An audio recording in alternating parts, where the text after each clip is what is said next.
So we are starting off with the statistics part, where there is a descriptive statistics world and there is an inferential statistic world. At the end, when I look at any data, some data analysis I do. I calculate something. And with those calculations, I want to derive something. I want to conclude something. I want to infer something. Let's say I have the data of the monthly returns of a company for the last 10 years, 5 years. Probably I may do some kind of calculation on that, like average.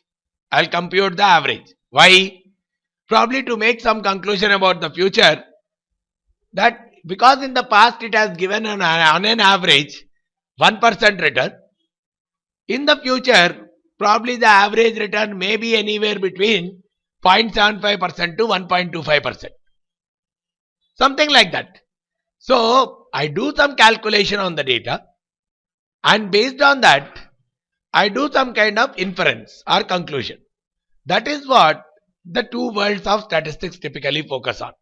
The descriptive world primarily focuses on doing the calculations. The inferential world primarily focuses on using this calculation, make some conclusion about the data.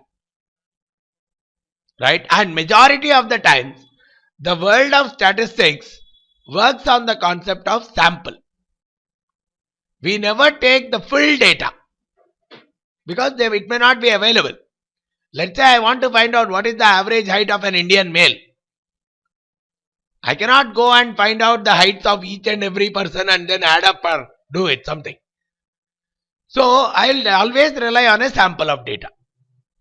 And from that sample, I do some calculation of the average of only that sample. Probably I'll try to take the sample in such a way that it is completely unbiased, heterogeneous, and based on that, I do some calculation on the sample, and based on whatever the data the sample is giving, I do some plus or minus to that. That is what a typical statistical analysis is, which means calculation wise, we are doing the average of the sample, but because it's a sample still, there may be a deviation to the overall population. So we always put an interval around the sample calculation and finally use it to derive some kind of a value. Let's say the sample which we have collected, we got the average height as some 5'7". I may say the typical height of an Indian male might be anywhere between 5.6 to 5'8", 5'9". Some kind of an interval around it, because there could be some sampling error. Probably if I had taken a slightly different sample, my result would have been slightly different. So those are some of the concepts which we will go through, but the basic idea here is, when I use the world of descriptive statistics, I am doing a calculation, and when I use the world of inferential statistics, I am trying to make a judgment about the whole population using the data of a sample itself. Take the data of a sample, do some calculation, and try to compute or try to generalize a decision about the population. So that's how the descriptive as well as inferential statistics differ. Calculation is descriptive, probably mean, standard deviation. There are so many. This chapter exclusively focuses on descriptive statistics. We have chapters on sampling, hypothesis testing and all, which would focus on inferential statistics. So which is calculation right now.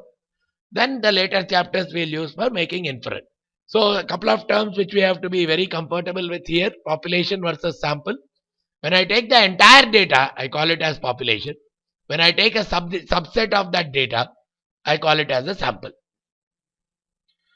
So generally samples only. In most of the statistics, even when I take monthly returns of, let's say, Infosys for last 10 years, you may say that I have taken all the every month return. Probably I may have taken it from the first of the month to last of the month. Why not second to first? Why not third to second? Right? So I am taking only some subset. Monthly means 1 month. It need not be from the first of the month to last of the month. Probably 15th of this month to 15th of the next month. So, these are when I consider it as population, it's this entire world. In most of the cases, it's not that easy to consider the entire population data. So, we always rely on the word sample. But using that sample itself, I have to make some conclusion. And that is where I take the help of inferential statistics word. Now, data wise. Now, what kind of data we would analyze on or work on?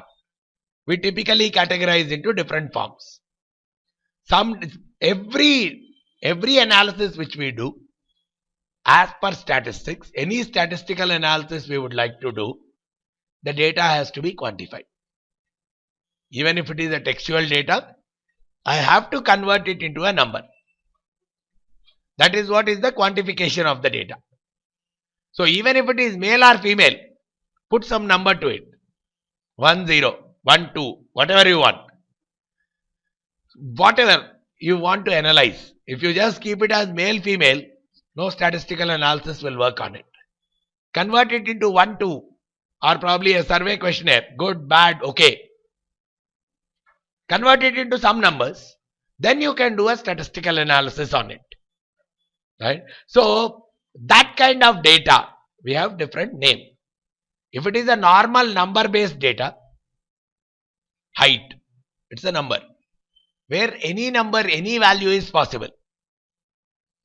5'7", 5'7", 5'7", 163 centimeters, 164. That is one type of data. Probably like male and female, I give some number randomly. No meaning to what is 1, what is 2. I may put male as 1, female as 2, male as 2, female as 1. Anything I can put. There is no relationship between that 1 and 2. They are just given in some random fashion. So that kind of quantification which I am doing to the data is actually called as a nominal data. Any data where I am converting it into number but with no order specification, no relevance. Just because I want to use it as a number, I have given some number. Whether you give 1, 2 or 20, 30, hardly matters. You have just given some number and there is no logical relationship between the numbers. Logical relationship could be like, generally when I say female is 2, male is 1. Logical relationship means, can I establish a greater than relation? When I say 2 is greater than 1, probably I may have to conclude that female is greater than male. Probably when I say now 2 means male, 1 means female, then male is greater than, because there is no relationship in any order, I call it as a nominal data. Whereas if there is an order, it is still a textual data, but with some order, like probably good, okay, bad. I give, let's say 3, 2, 1 as numbers. 3 is greater than 2, 2 is greater than 1. Can also be meant that good is a better rating compared to okay, okay is a better rating compared to bad. So such kind of data if I give, or strongly agree, agree, neutral, disagree, strongly disagree. Probably I may give 5, 4, 3, 2, 1 to that. Some rating. If I give a rating to a data, still it has some order. Rate it on a point of 1 to 5. 5 being the best, 1 being the lowest. So these are all orderliness is there. Wherever, but they are not, they are still categorical. They are still categories, groups. Strongly disagree is one group. And I may not establish, I may establish a greater than less than relationship there. But I may not establish a additive relation there. What it means is, see 3, 2, 1. Which means 3 is greater than 2, 2 is greater than 1. So good is better than okay, okay is better than bad. But the difference, 3 minus 2 is 1, 2 minus 1 is 1. I cannot say the difference between good and okay is same as the difference between okay and bad. It may be very difficult to establish that. So whenever the data is categorical, only groups, categories, the textual categories, they would be either as a part of the nominal or ordinal. Ordinal is where order is possible. Male and female go into nominal, whereas good, okay, bad will go into ordinal form of a data. So this is the one. And in some cases, in a data, the interval exists or the arithmetic relationship exists.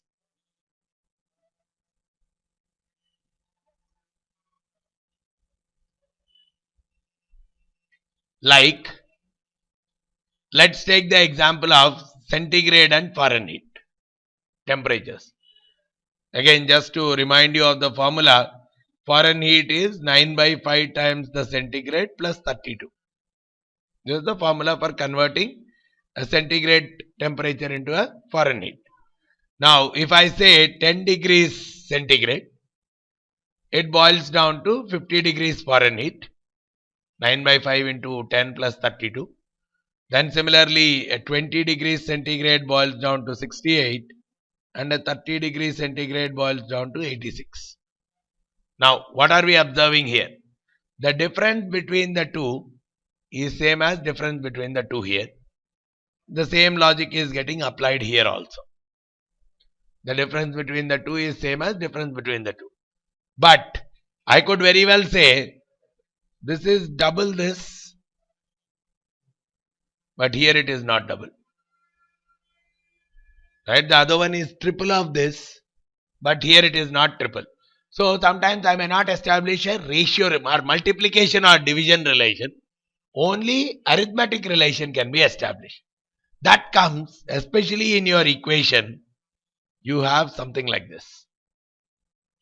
If you have a plus or minus in your equation between the two variables, only the arithmetic relation exists, but no ratio kind or multiplication or a division relation exists.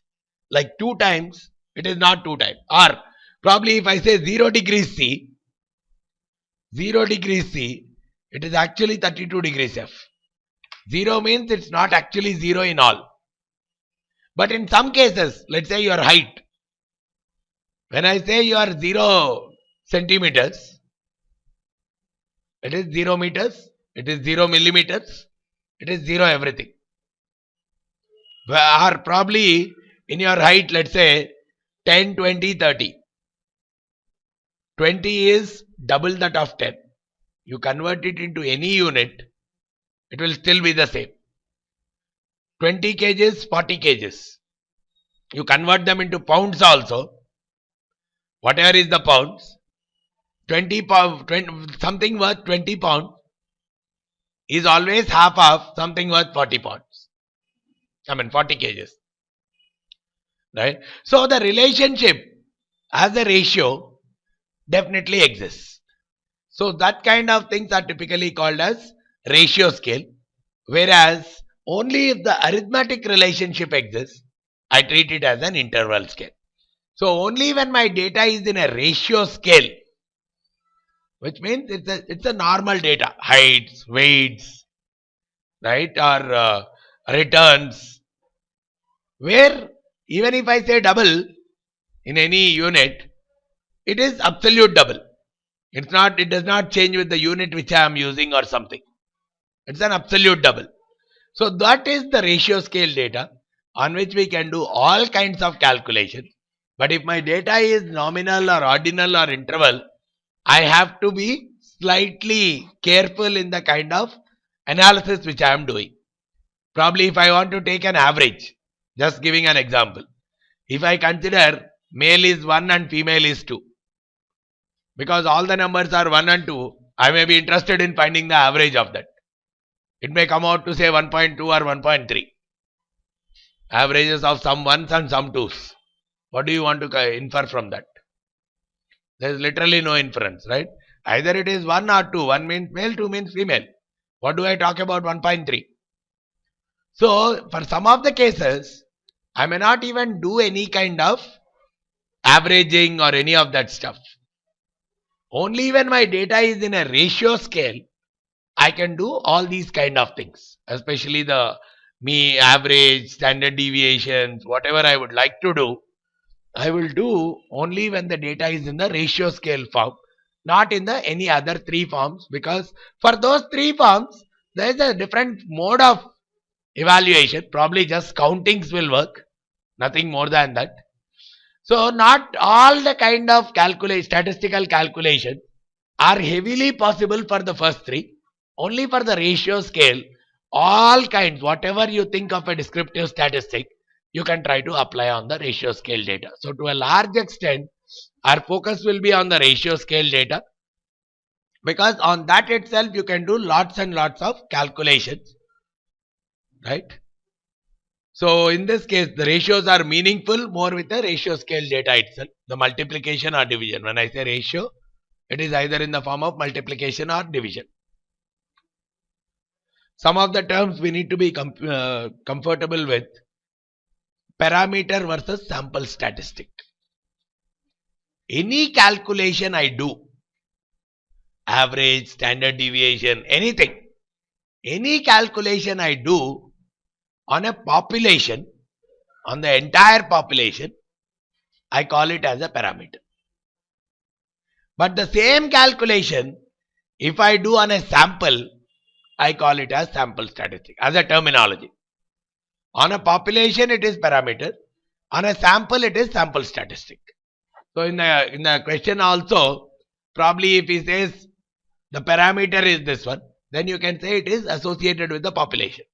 If he says having this something having a sample statistic of something, it's the same value, but done only on a sample of data, not on the entire population. That's the difference between the two. Then the most important stuff, the real calculation, starts with the building of the frequency distribution table. As a concept, it talks about you listing out the data, creating a frequency distribution, which will talk about some intervals. So there will be a class interval and the frequency associated with each data. Let me just take one small set of numbers.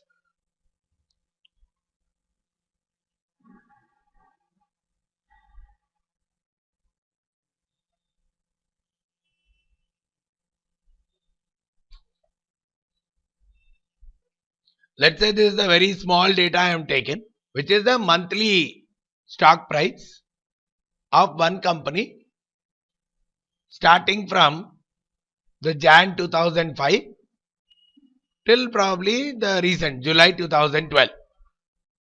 So month-wise stock price data.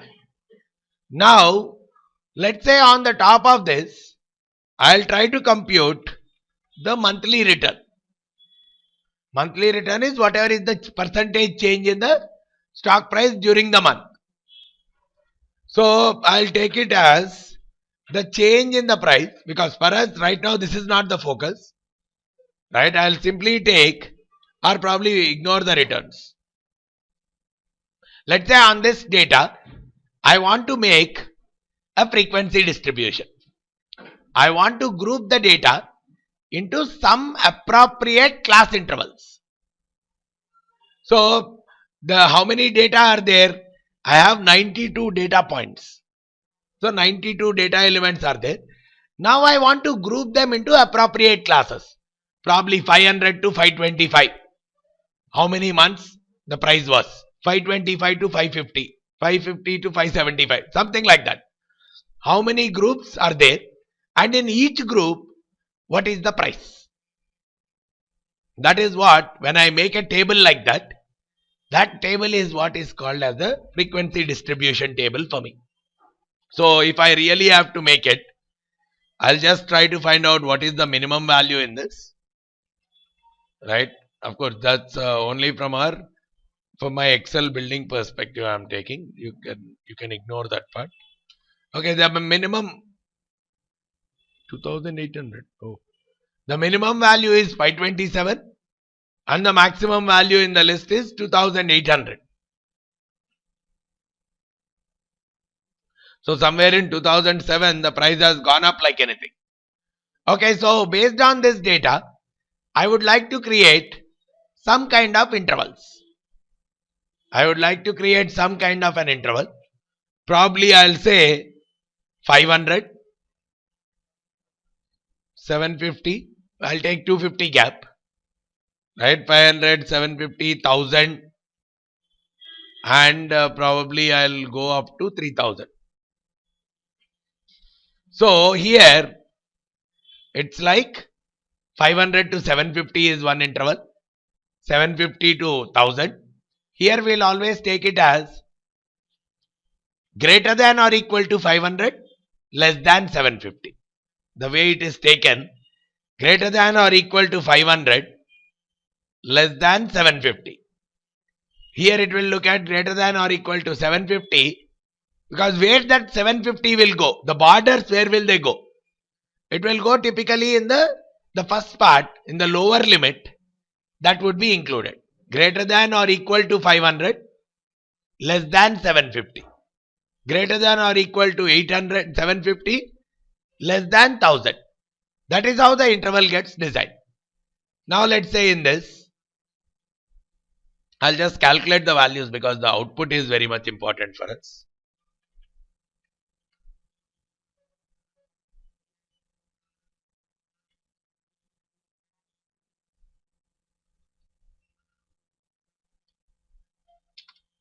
So here it is saying less than 500, 0 elements.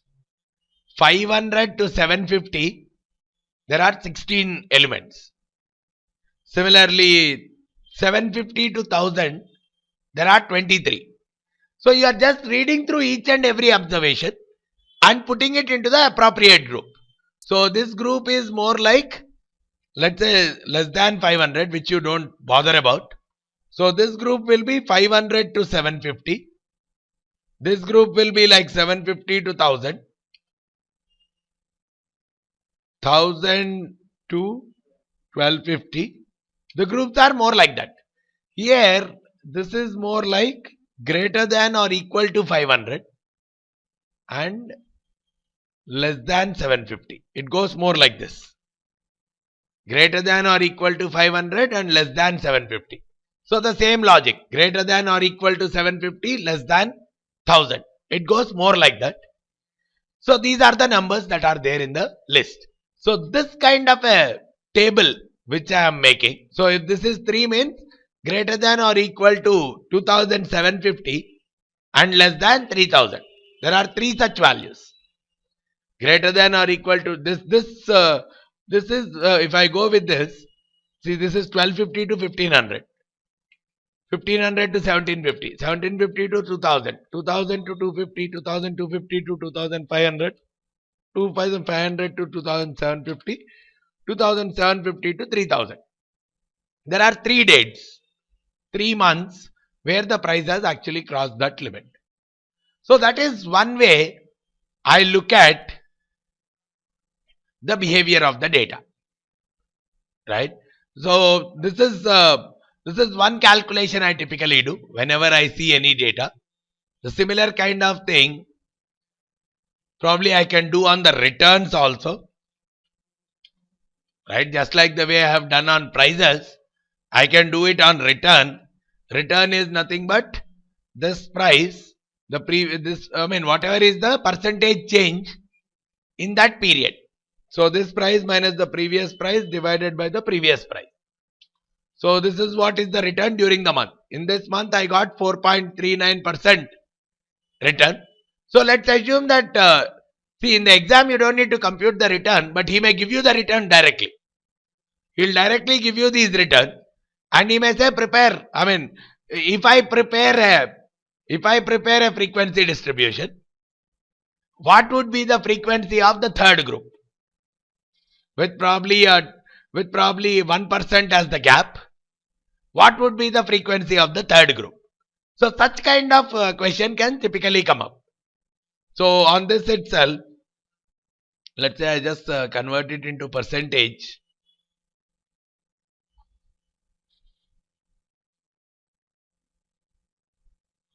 So here if I look at the minimum and the maximum to build it up, the minimum value is something minus 44%. and the maximum value is, let's say, around 28%.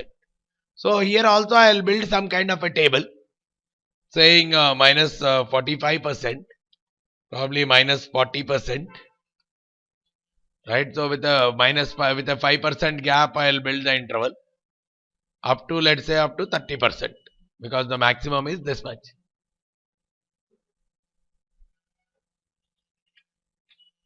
So I'll just for seeing, the returns may be completely different from the prices.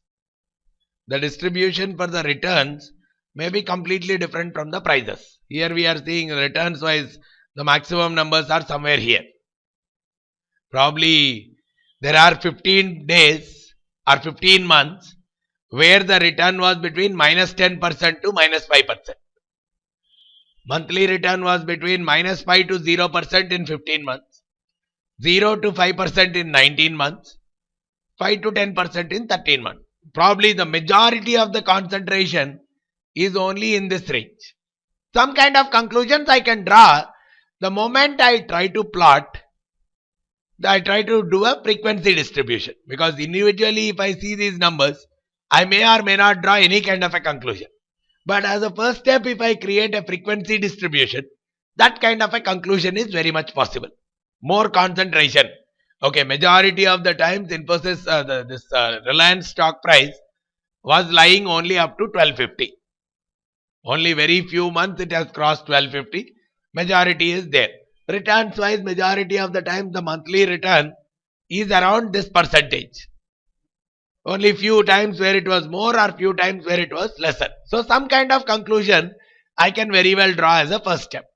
So that is what is the frequency distribution talking of. Where you plot, first you design the interval, and within that interval you just classify the data and then count how many data are there in that interval. That is what is the simple frequency distribution.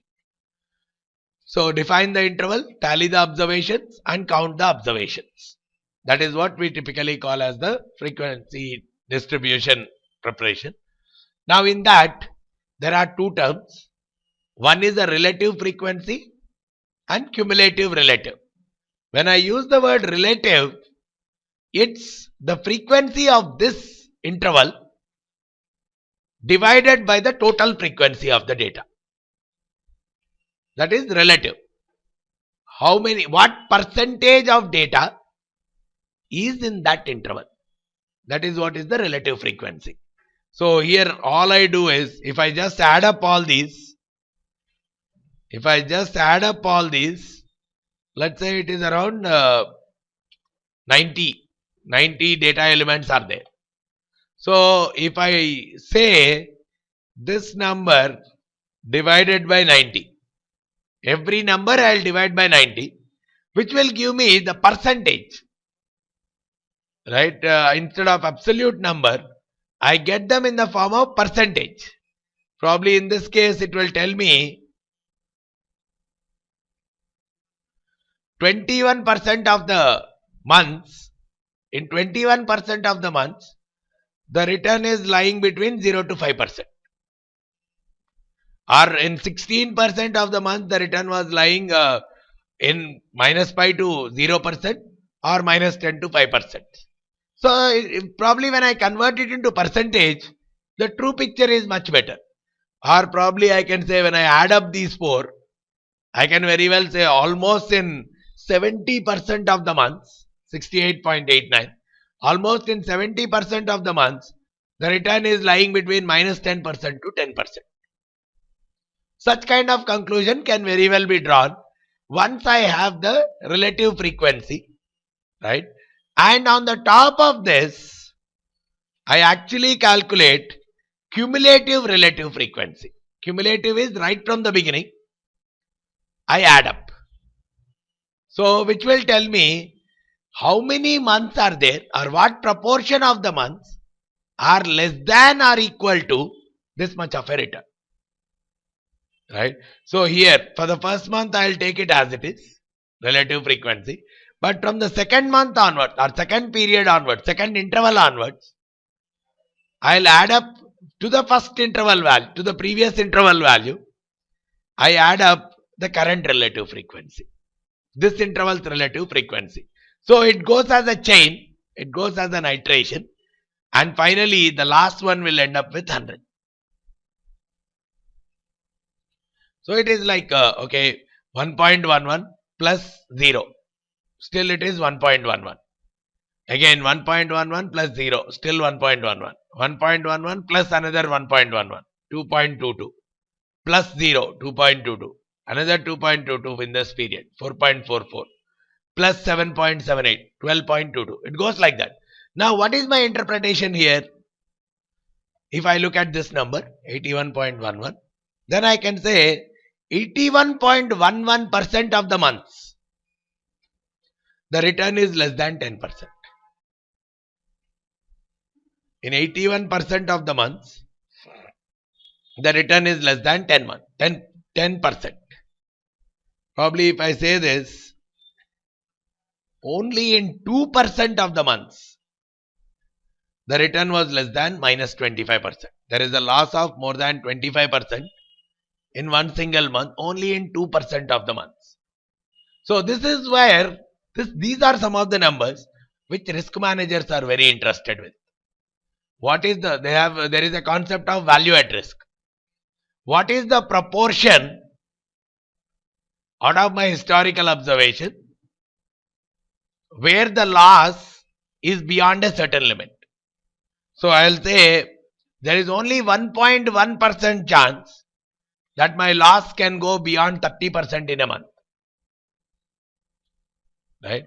So the data is used for a lot of purposes. So once I have a cumulative relative frequency in place, I can simply add up all the frequencies, all the relative frequencies to the loss. So the interpretation wise, less than or equal to something is what is the interpretation that comes out. So these are 2-3 calculations which we do on once we build a frequency distribution. And sometimes we even plot a graph on that. Two kinds of commonly used graphs. One is the histogram, the other one is a polygon. Again, both of them have the same interpretation. Now this is how both of them are plotted. The only difference is the shape. Histogram is more like every interval I take on the x-axis. All frequencies I take on the y-axis. And just plot the bars. Right? Now in this case, if I take all the frequencies on the x-axis, minus 45 to 40, minus 40 to minus 35, like that on the x-axis, and I plot 1, 0, 0, 1 on the y-axis, and all of them are different bars, probably something like this, though exactly not, but something like this.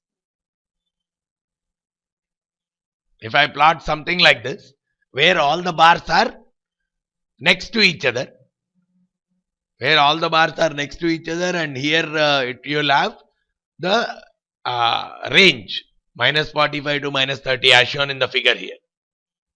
Here you will have the interval on the x-axis and the frequencies are there on the y-axis, and you just put bars. That is what is a histogram. Whereas when it comes to polygon, you take the midpoint of each of the intervals. So if the interval is minus 30 to minus 20 here, if the interval is minus 30 to minus 20, the midpoint of that interval is minus 25. The average, minus 30 and minus 20. So I'll take all the midpoints on the x-axis, not the intervals. I take all the midpoints on the x-axis, and corresponding to each midpoint, I'll plot the frequency as a dot. It's not a bar, it's just a dot. Right? So here one dot, here one dot, corresponding to minus 5, this is the dot. If corresponding to 5 means 0 to 10 is the interval. 0 to 10 is the interval, the midpoint is 5. Corresponding to 5, whatever is the frequency, I plot one more dot. Then I simply do a simple joining of all the dots.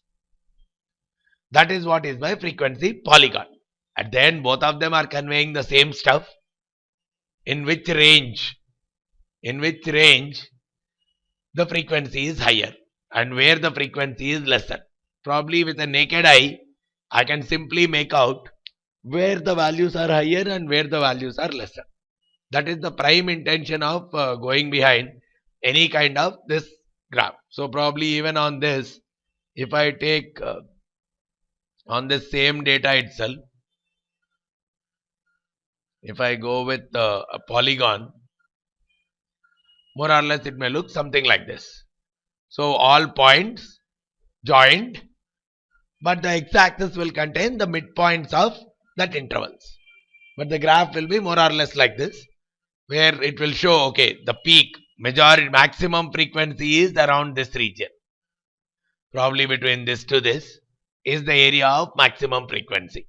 So such kind of interpretations can be made just with a visual inspection of the graph itself. So that's where either a polygon or histogram is of much use in the interpretation of the data. Now, okay, looking at the characteristics of the data. Now, whatever the data I have to focus on some of the characteristics. So, there are 4 major characteristics which anyone will focus on the data. The 4, one is called as central tendency, one is dispersion of the data, one is skewness, and the 4th one is kurtosis.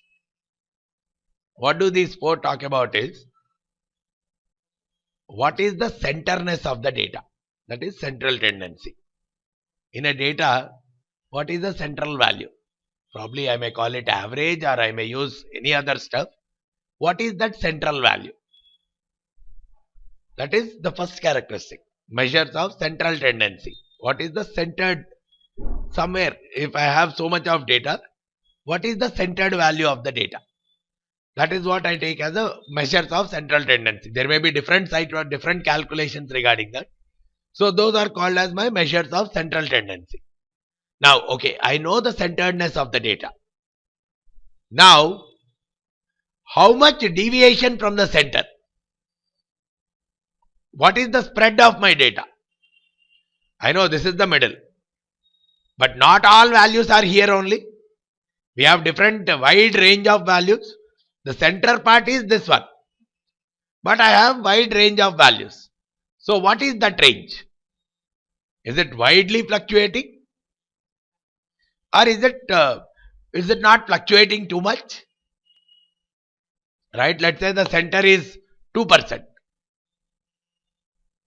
Now, are all the values around 2% only, or do I have minus 30% to plus 50%? That is the dispersion. How much deviated are my values away from the center? So that is something to analyze, right? So on any data we take, we look at what is the center point, how much away from the center, then that dispersion, is it uniform on both sides? Is it symmetrical on both sides? Or is there more of a bias to one side? Right? Okay. The center is 2%. There is a dispersion this side. There is a dispersion this side. So the actual values probably there are a lot this side. On the left of 2%, there are a lot of values to the right of 2%. When I try to plot their graph, are they symmetrical on both sides? Probably equal number of values towards the left and equal number of values towards the right. Or if it is 20% on the downward side, 20% away on the downward side, is it 20% away on the upward side? That is what is the symmetrical nature. If there are 20% of the values 5% away this side, do I have 20% values 5% towards the right side? That is what is the symmetricity. Both sides, left and right, more or less the same kind of data is there. That is the measure of skewness. Skewness will talk about, is it whatever is the dispersion, even if it is a big dispersion, is it uniform or is it symmetrical on both sides? And the 4th one, kurtosis, talks about how much of concentration is in the center versus tails. Tail is more like extremes. How much of a concentration is there in the extremes versus in the middle. That is the measure of kurtosis. So on any data, we generally tend to find out these four characteristics which will describe the behavior of the data. So this chapter focuses primarily on the computation of these four elements, or at least first two there is a computation part. The third one, though there is no computation, third and fourth, at least there is an interpretation part from our exam standpoint. So these four will actually define the characteristic of the data.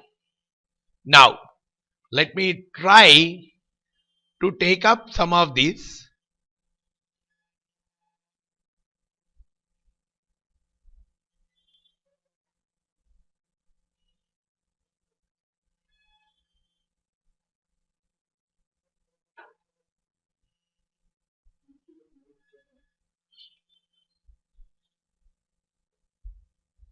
Okay, on this data, now I want to look at some measures of central tendency.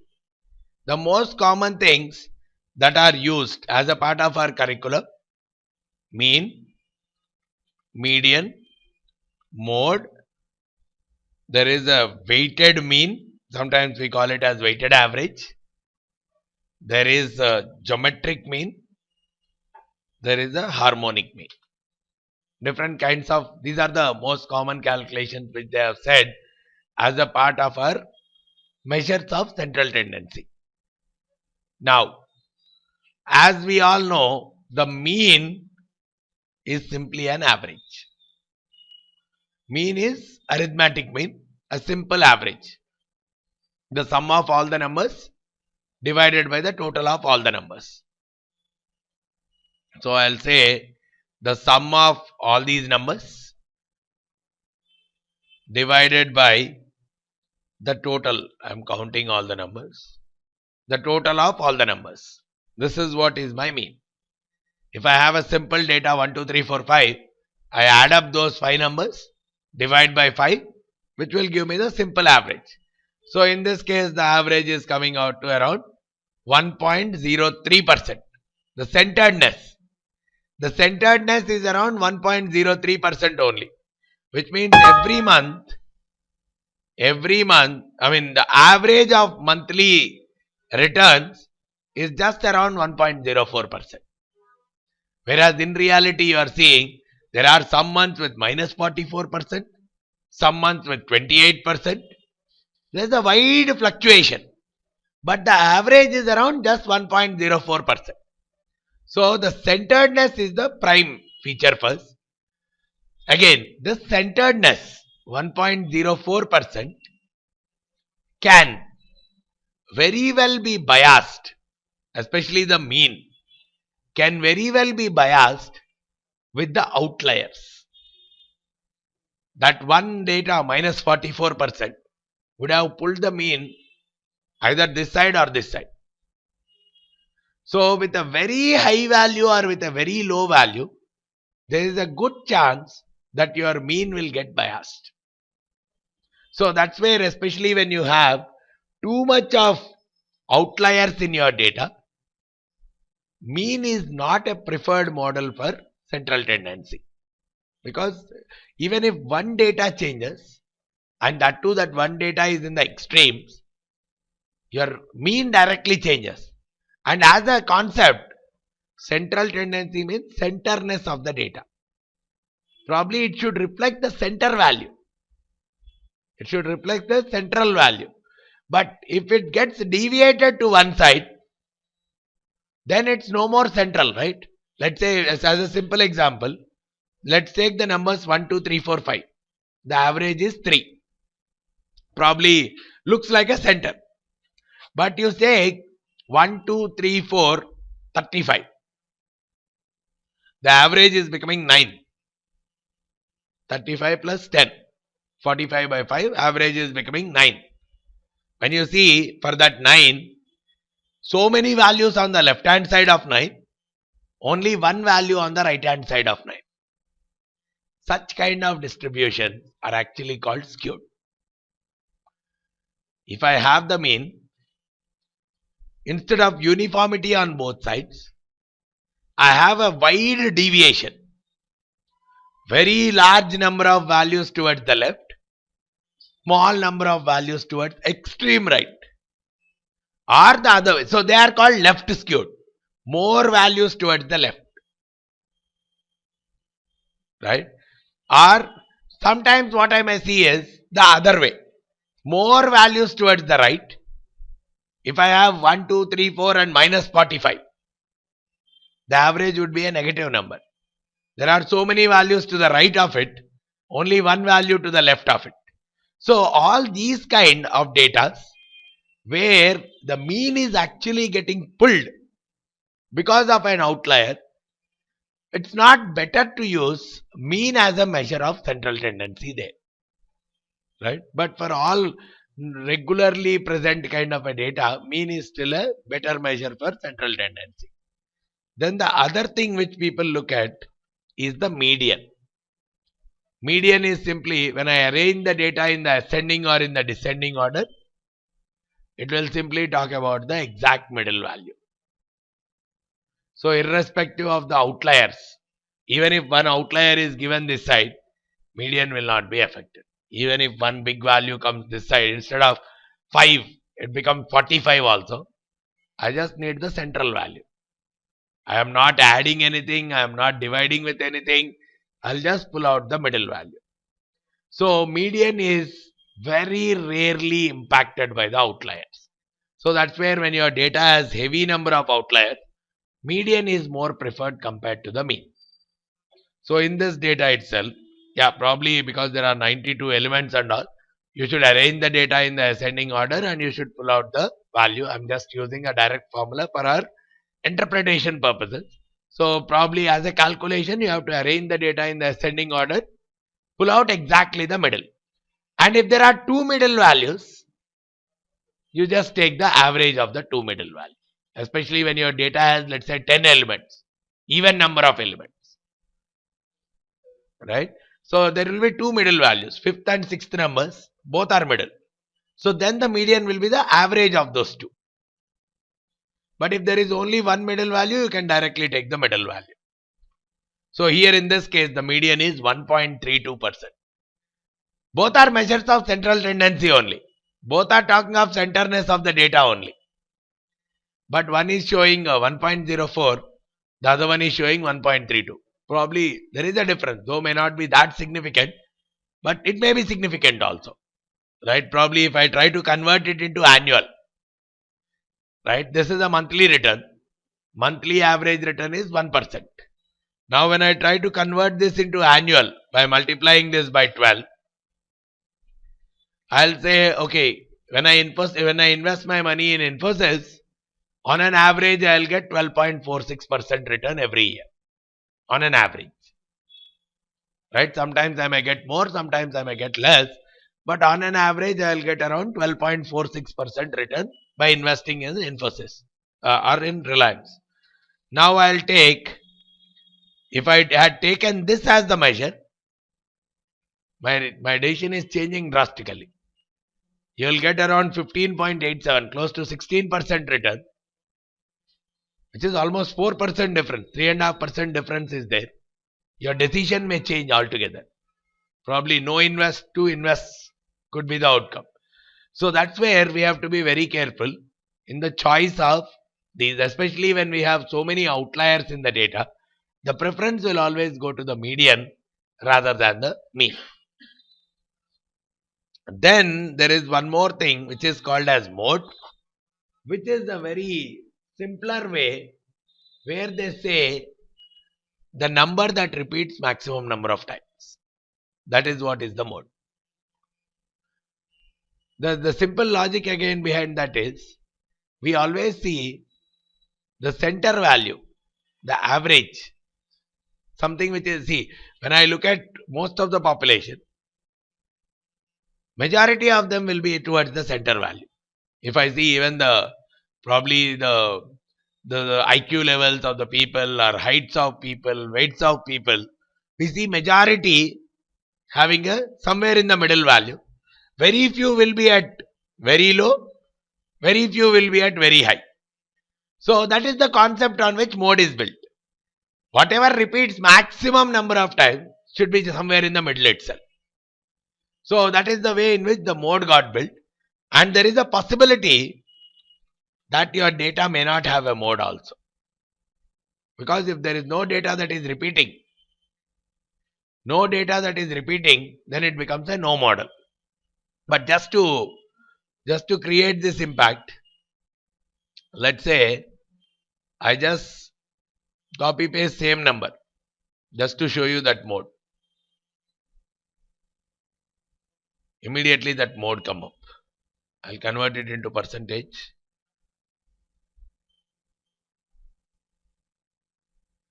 You see, this is the number that is coming out as a mode because it has come up with maximum number of times. So any number that comes maximum number of times is directly treated as your mode. And because of that funda, if your data does not have maximum repetitions, it may even end up with no mode. Or if your data has multiple repetitions of multiple values, then it becomes multimodal. So that is one of the prime reasons mode cannot be used for all kinds of analysis, because it may not be mandatory to get a mode value, or it may be possible that I will get multiple mode values. So for all practical purposes, we generally don't use mode from an analytical standpoint. But yeah, for nominal data and ordinal data, mode is much preferred because I cannot calculate the mean and median for them. Male and female, there is no point in computing the average. But I can still compute the mode on that. How many males, how many females. Or female is the one which is repeating maximum number of times compared to male. So mode can still be computed on a nominal and ordinal data. But the other two cannot be computed. So wherever the focus is more on nominal and ordinal, I can still use the mode as a measure of central tendency. Then in some cases, there is a weighted mean where I just multiply each value with a weightage. Let's say I have invested 20% in the first security, 30% in the second company, and 50% of my money in the third company. And the first company has been given a 10% return, second company has been given a 20% return, and third company has given a 30% return. Now if I want to find out what is my overall average return, I cannot simply take the average of these three and say my average is 20%, because the proportion of investment in each of the three is different. So I have to take a weighted mean, weighted average. So I will multiply this with this, this with this, this with this, and then add up. So it will say 20% into 10%.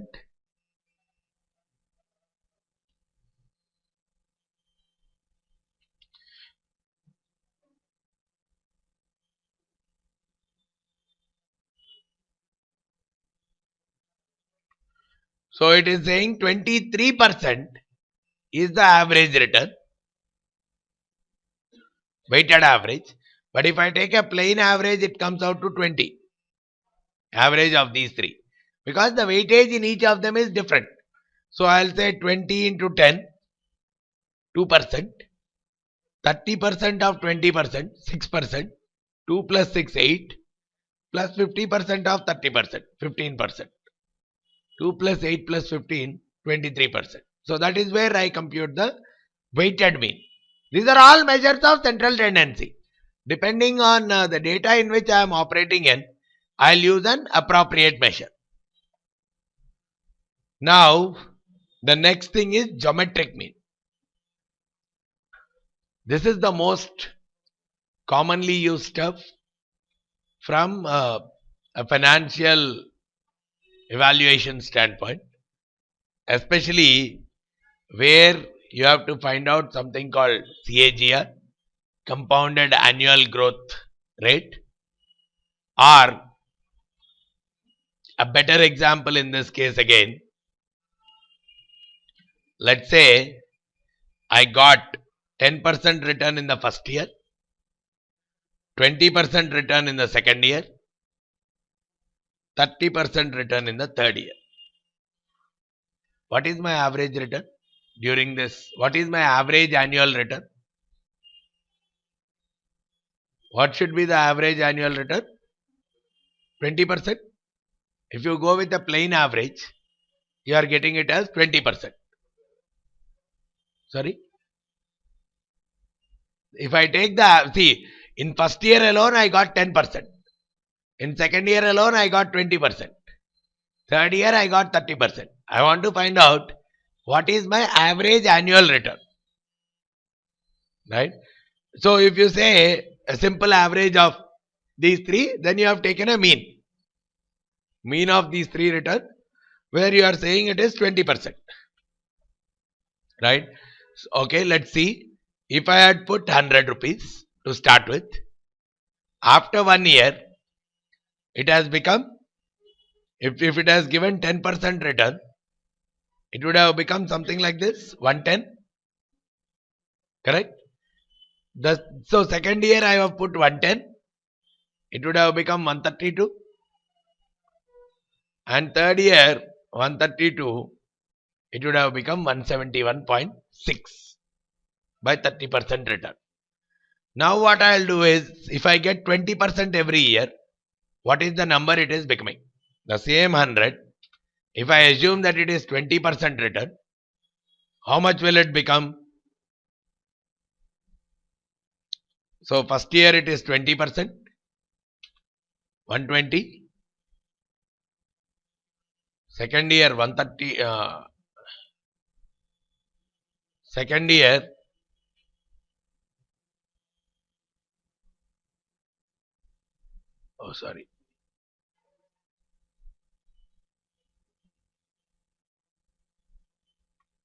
first year is 120. Second year is 144. And third year 172.8. If I had got 20% return every year, my money should have become 172.8 after the third year. But it has just become 171.6. Right? Probably if it is 100 rupees, there is a difference of 1.2 rupees. Probably make it into some crores.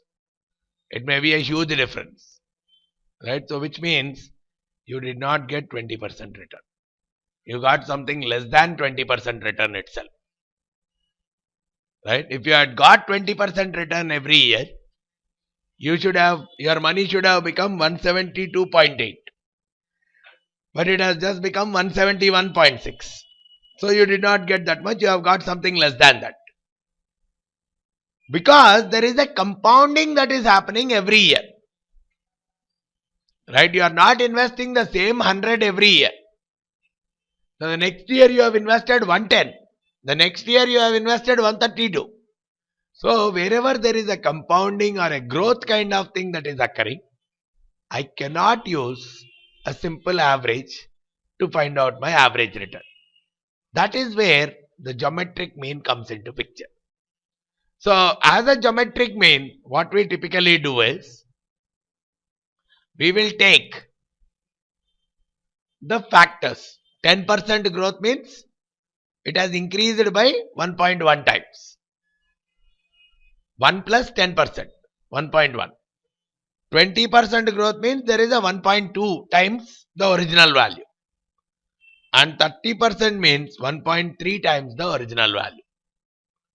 Now, instead of adding and dividing, which we did in the case of arithmetic mean or average, I will not add and divide. I will multiply and take the nth root of that value. So here I'll multiply these three numbers, this into this into this. I'll multiply these three numbers. If there are 10 numbers, I'll multiply those 10 numbers. This is the number.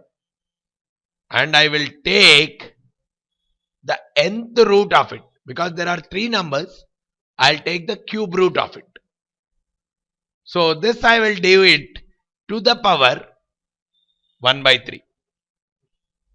If there are n numbers, I'll do it to the power 1 by n. This is the return. 19.72% is actually the return. Not 20%. I am having only 19.72% as the return. Right? Probably if you want it as a better number, subtract 1 from here. Because we have added 1 to all these numbers for the multiplication purpose, I am subtracting 1 towards the last. So around 0.1972, or if I convert it into percentage, it becomes 19.72%. So if it is not 20% return for me, it is only 19.72% return. Now probably let me see, if I take that 19.72, will I get the same number? So this number multiplied by 1 plus this. So after first year, this is the number. After second year, this is the number. After third year, exactly 171.6, which I have got with 10, 20, 30. So my yearly return is only 19.72% return, not 20%. That is what can be obtained through a geometric mean. So geometric mean is more powerful, especially in this kind of calculation, especially when I have a multi-period return and I want to find out the average annual return where there is a growth, compounding happening at every period. Then instead of depending on the arithmetic mean or average, I depend more on the geometric mean. Right? And from a finance standpoint, we always work in the world of compounding. So the return wise also, it's the compounded annual return, which is through the geometric mean, that becomes more and more handy. Right? Then one more measure of central tendency that comes in. Right? On the same data also, just for the sake of doing, if I have to do a geometric mean, as we did, for each value, I'll simply add 1 to it. I'll simply add 1 to it. 1.1, we did the same thing. So then I'll multiply all these values, take the nth root. There are 90 means I'll have to do to the power 1 by 90. And whatever the value that comes, I'll do a minus 1 out of that. Right? Rather than doing all that, I mean, Excel at least gives me a direct formula for geometric mean. So I'll directly take, so because we have looked at the conceptual part of it. So the geometric mean, I'll take the geometric mean of this entire data, which is multiply each of these data and the whole multiplication divided by to the power of 1 by 90. You'll get the same value. And whatever comes, because we have added 1, I'll do a subtraction of 1. So this says my geometric mean. See, the geometric mean is only 0.34%. It is much lesser. So if I look at it on a compounded annual growth rate model or compounding growth rate kind of a model, my return is only 0.34%. It is nowhere close to 1 or 1.3 kind of a percent. So from a financial standpoint, this is the most better appropriate measure of return rather than looking at the 1.04s and 1.32s, right? Because wherever we use that compounding kind of a form, this becomes a much better model to use, right? Then there is a harmonic mean, another measure of central tendency, which is more useful, especially when you have of the form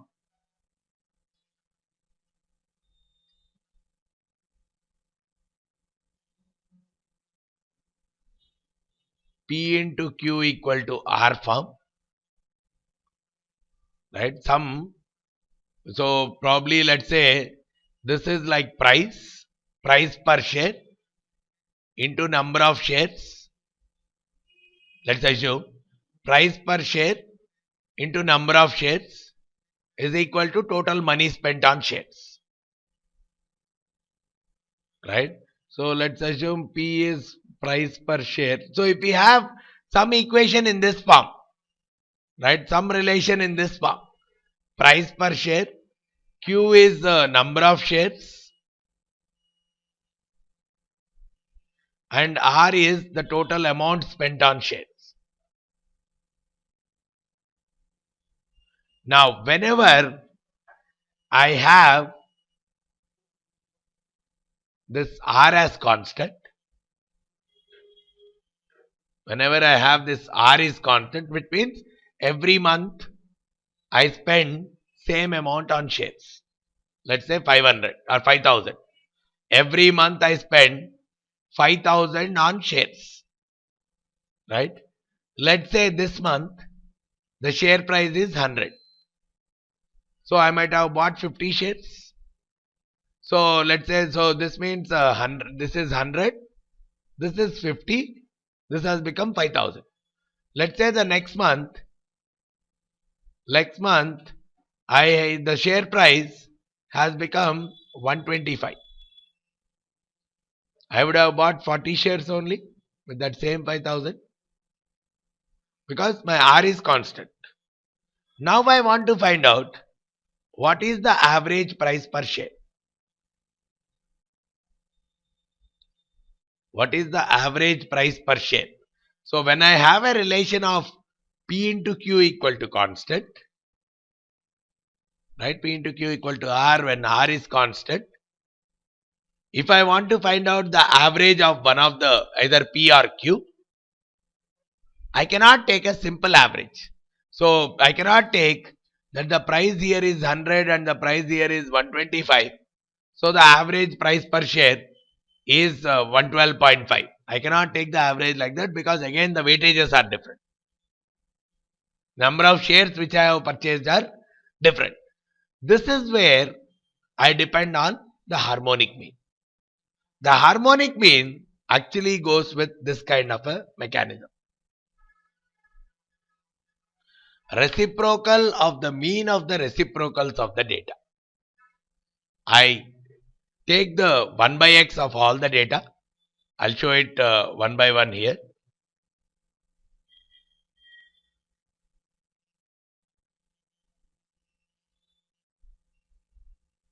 So first I'll do 1 by x. Reciprocals is what I'll first do. Right? Reciprocal is coming out for each of the data. It is coming out as 1 by x. Each of the data I am taking the reciprocals. Each of the data I am taking the reciprocals. Then I'll take the mean of the reciprocals. The average of this reciprocals is what I'll take. Then I'll take again the reciprocal of this.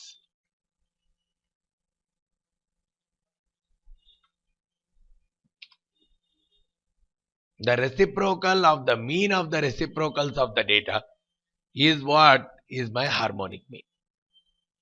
Right? So there are three different kinds of stuff. So depending on the data, especially when I have that P into Q equal to R, which is a constant kind of a form, and I want to find the average of either the P or average of either the Q, then I will depend on usage of the harmonic mean. All the data, I'll first do a reciprocal of all the data, then take the average of all of them. Whatever the average that comes, I again do the reciprocal of that. That is what is the way I arrive at the harmonic mean. Now, going back to some of the... So, these are various mechanisms of finding the centeredness in the data. For different kinds of data, different centeredness measures are typically used. Right? So, if at all I have it for a single period return, I depend on arithmetic mean. But if at all there is a multiple period and I need the compounded annual growth rate kind of thing, I'll always depend on the geometric mean itself. Right? And geometric mean is appropriate for forecasting future returns, future compounded returns. Wherever the compounding comes into picture, geometric mean becomes more and more appropriate than the arithmetic mean. Some of the points: geometric mean and arithmetic mean, they differ widely if the data is widely different. If the data is not fluctuating that much, if all the data is more or less in the same region, same value, geometric mean and arithmetic mean are one and the same. Let's say if all my data elements are 3, 3, 3, 3, 3. My arithmetic mean and the geometric mean will give the same value. Even if I do an average, the arithmetic mean of this data, it will be the same, 3. And even if I do a geometric mean, it will be 3 only. When all the data elements are same, arithmetic mean and geometric mean are more or less the same. But the moment your data is changing, varying, some variability coming in the data, you see arithmetic mean and geometric mean started changing.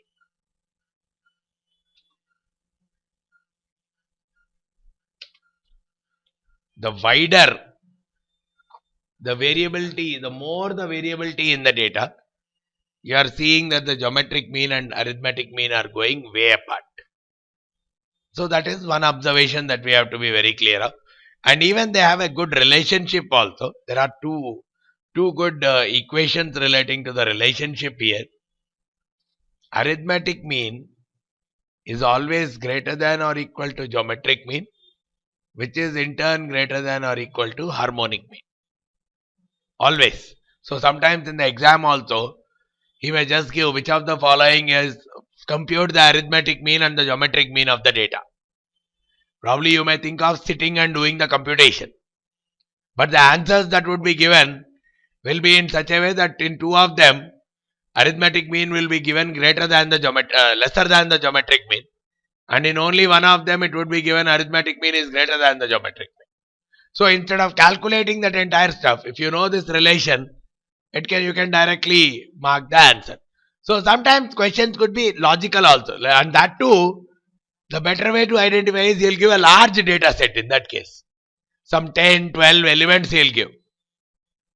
Right? So you have to sit and find the mean and geometric mean. It will take too much of a time. But if you are more logical enough, you can very well say, okay, geometric mean should be lesser than the arithmetic mean at least. So we'll directly go and mark the answer. And if there is variability in the data, in one case he may give both AM and GM same. But that can exist only if all the data are same. But if the data is even a little bit different, one element also different, GM will be less than AM itself. So from those kind of stuff you can very well make out. So these are more from exam standpoint where that logical questions can be framed. And there is one more relation which will say the geometric mean squared is equal to arithmetic mean into harmonic mean. So these two relations sometimes in some form they can fit into the examination questions. Though he may not directly ask the relation like this, but some logical question can very well follow on these kind of relations. Right? Now, So for kind of CAGR, we'll use the geometric return, which we have already discussed. Geometric return is always less than or equal to arithmetic return. Yeah, mean is affected by outliers, whereas median and mode are not, which we have already discussed. Right, mode is something which occurs with maximum frequency. Even if the outlier is 10 or 20 or 200, whatever is the one that is coming with maximum frequency is the mode. So mode and median are generally not impacted by outlier, whereas mean is heavily impacted. Mode is highly suited for categorical data, which we have discussed, nominal or ordinal data. Mode is a better tool to be used. And no mode and multi-mode data also possible, which we have seen with our data also. If there is no repetition, you will have no mode. And if there are multiple numbers which are repeating same number of times, then you will have a multimodal also. Yeah, the other measure of central tendency that is focused on are typically called as quantiles. Quantiles are more like dividing the data into n groups. Probably if I say quartile, I'll divide the data into 4 groups. So let's say my whole data I'm dividing into 4 groups. I want to find out what is this value, which is the first quarter, this value second quarter, this value which is the third quarter. What is that number which contains exactly 25% of the numbers less than that is the first quartile. Exactly 50% of the numbers less than that, second quartile, or probably it's even the median also. Exactly 50% of the numbers on the lesser side is exactly your median also. Second quartile and median are one and the same. Third quartile is exactly 75% of the numbers below it. That's the third quartile. So if he asks you to find out second quartile or third quartile or something in the data, the simple logic is any nth quartile value, right, will obtain as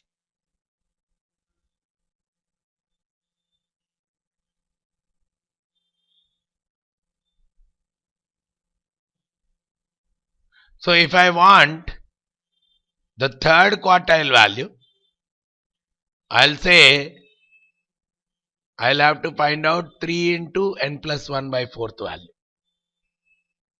If I want the first quartile, it is the n plus 1 by 4th term. Second quartile, 2 into n plus 1 by 4th term.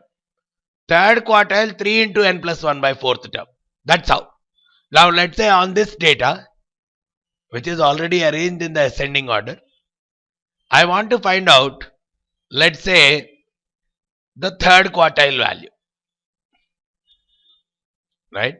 So I have arranged the data in ascending order, which has almost 20 elements.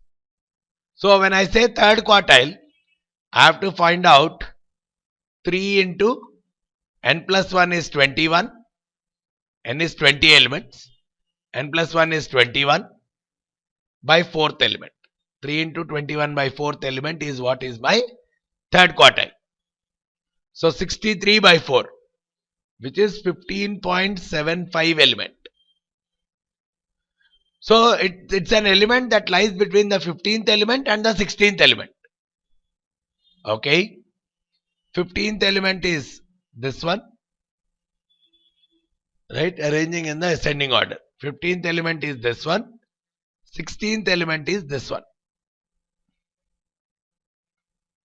Now, it's not the average of these two. It's a weighted average of these two. Because it's a 15.75. So 75% closer to 147, 16th element, and 25% closer to 142. Right? 75% closer to 147. So there are multiple ways of doing it. Take the 15th element. Take the 15th element to this. add whatever is the excess, 75% is the excess, 0.75, excess of the difference between the two. Take the 15th element. If I want 15.75 element, take the 15th element. This is typically called as your interpolation process. Take the 15th element and you still need 0.75. So 0.75 times the difference between the 15th and the 16th. So which will give you, let's say 3.75. This is 3.75. 0.75 times 5. Where you will write it that the third quartile is 145.75. The third quartile computation goes as 145.75. Right? The same way, when I say quintile, you are dividing it into 5 pieces. Quartile is 4, quintile is 5. So if I want the third quintile, same, 3 into n plus 1 by 5. 3 into n plus 1 by 5th element will be my third quintile. Now in the same case, 3 into 21, 63 by 5, which is, let's say 63 by 5, 12.6. 63 divided by 5, which is 12.6. Now I'll take the 12th element. So the 12th element is 135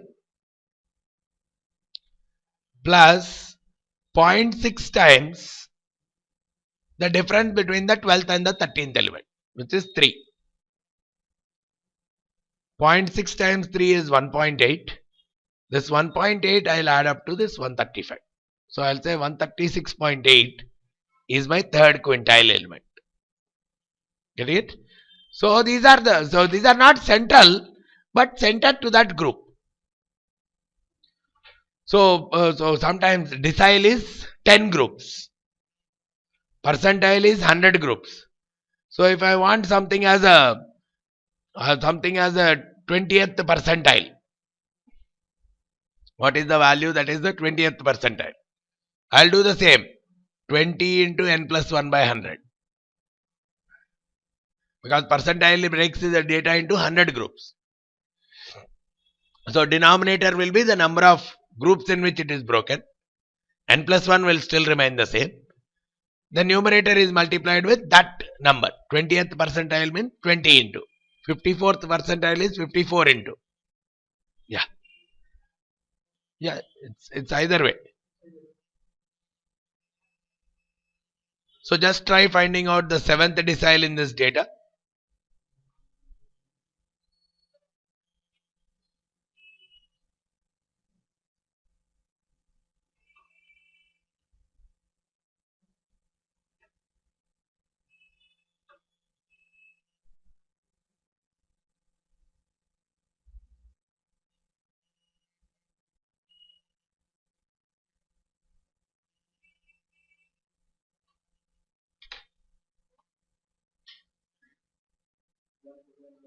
$141.7 because you require the 14.7th element. Take the 14th, 0.7 into the difference between the 14th and the 15th. So wherever this kind of question comes, probably you can address it directly like this. Okay, so the central tendency, the centeredness of the data part is over. Now we are looking at the deviation of the data, which is the measure of dispersion. From the center, or what is the kind of spread in the data, right? That is what is the measures of dispersion. One common measure, the basic measure which is typically used is the range, which is just the maximum value minus the minimum value. Now in this case, probably my range, in this case the range will be the maximum value minus the minimum value, which will, this is the maximum value minus this is the minimum value in that data. So the range is almost 73%. So there is a deviation, a very huge deviation. But the only major problem with this range is It only takes two values, and that too two extreme values. Right? So it does not talk anything in the middle. So if there are so many outliers, both sides, it shows the data is completely deviated. There is a large deviation. Right? And typically in a finance parlance, any measure of dispersion is used as a measure of risk. Risk measurement typically happens with the measures of dispersion itself. How much deviating.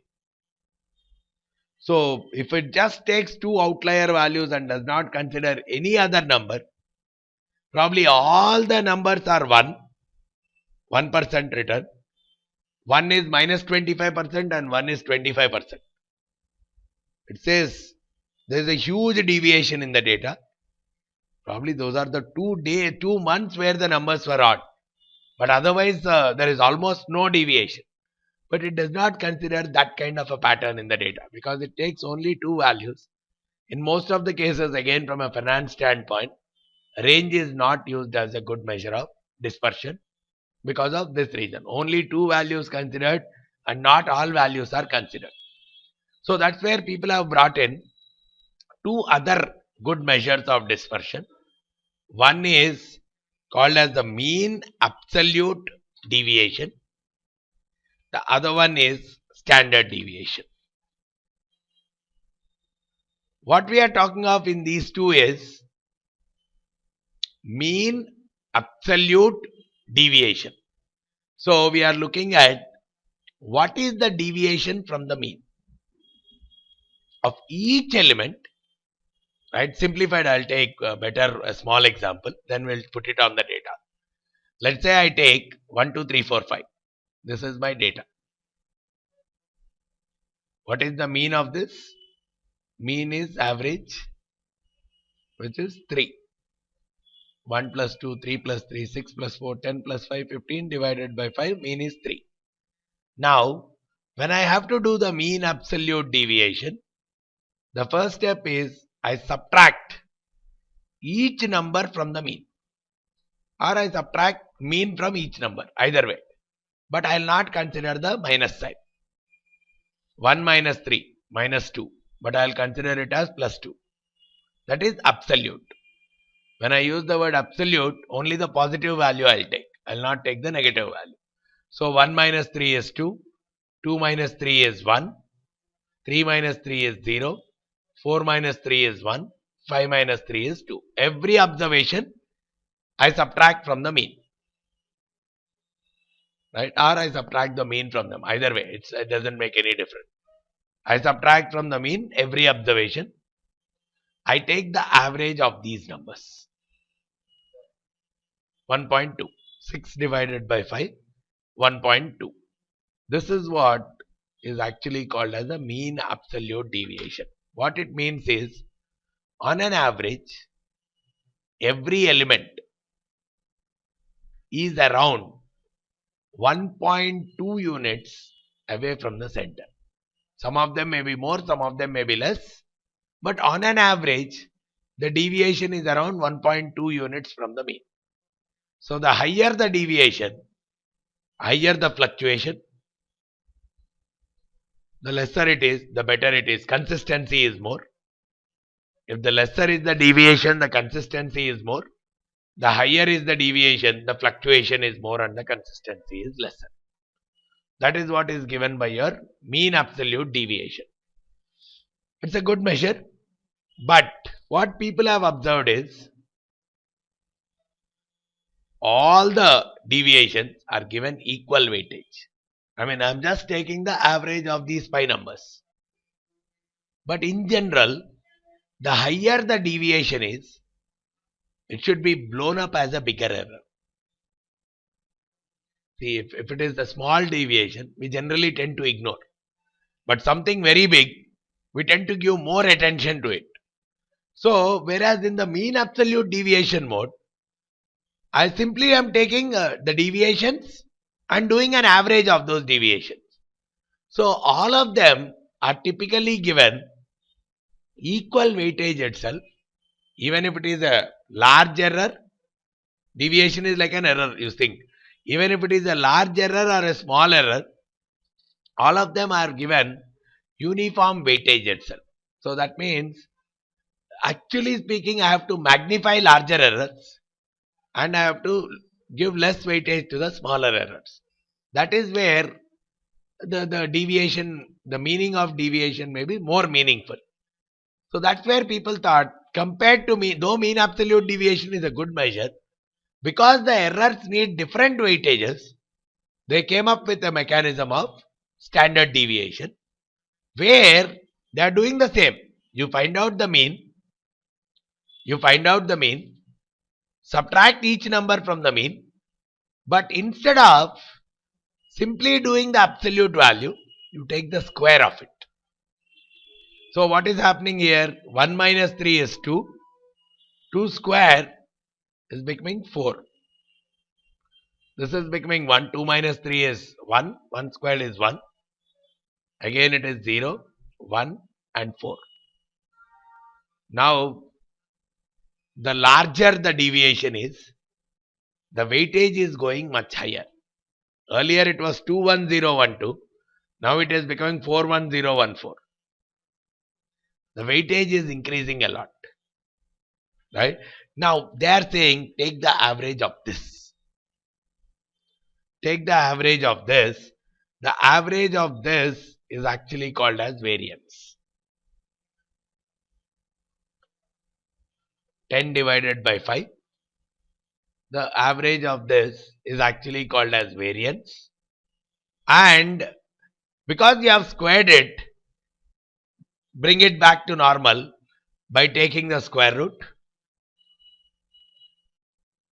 Square root of the variance is actually called as the standard deviation, because you have squared that value to increase the weightages, to maximize the weightages.